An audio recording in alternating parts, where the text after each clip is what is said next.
The beautiful thing about writing is that it gives us the ability to communicate with others. Not only those that live in a different geographical location, but also those that live in a completely different time. I've experienced this every single time that I've read a book, an article, a tweet, etc., where I've gotten a glimpse into the mind of another human from the moment that they put pen to paper. But I've never really written anything directly to myself. So following the example of my friend April Lynn, I'm starting a new tradition this year where I will write 2 letters every January 1st. One to my future self and one to my past self. The former will have a short recap of the year, as well as questions for how the year ahead went, because my future self will have experienced it already. And the latter will be a response to the letter that I wrote the previous year, essentially answering all of those questions that I laid out. Here is the inaugural letter to future Matt.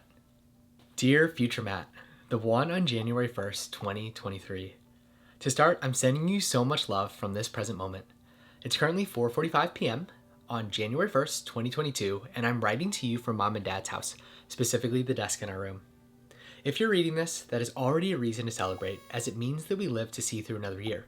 Definitely not something to take for granted, as we both know that death can come at any time.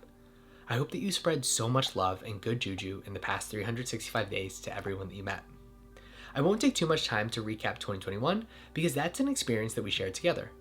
Also, you can read back on our journals or check our road notes anytime you want a refresher. As you know, 2021 was full of so much growth. We moved away from Chicago to live with Mom and Dad and Trin for a little bit. As I write this, we've never been closer to them, so I hope you continue deepening those relationships. We got to live for weeks at a time with our amazing friends in Seattle, Atlanta, and Chicago.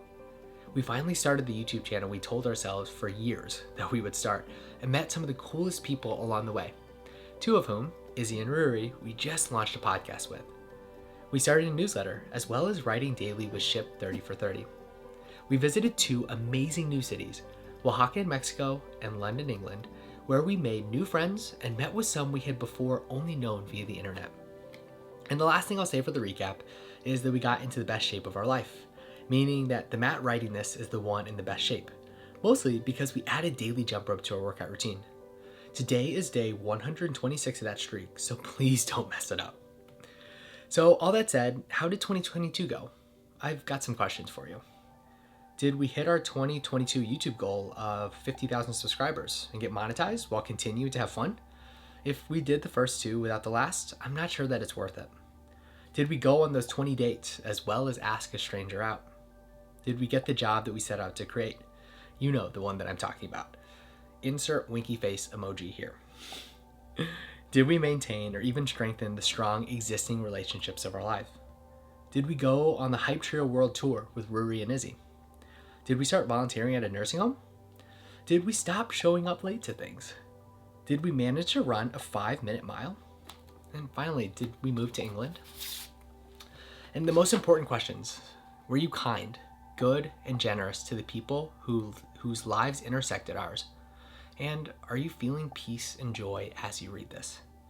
If the answer is yes to both of those last 2 questions, that's what matters most. Last thing, before I let you go, we have a few mantras that we started using recently. The first, spread joy, love, and good juju. The second, lean in.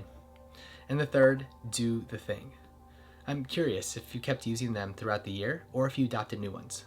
Please do let me know in your response. Though I suppose that I will technically be you next year, I'm wishing you all the best and sending as much positive energy as I can muster at the moment, which is a flippin' lot. That's a technical unit of measurement. I could not be more excited for what we have in store the next 525,600 minutes. Goodness, that is cheesy, and remember to lean in. Ha ha ha ha ha. This was completed at 5:30 p.m. Central Standard Time on January 1st, 2022. Love, Present Matt.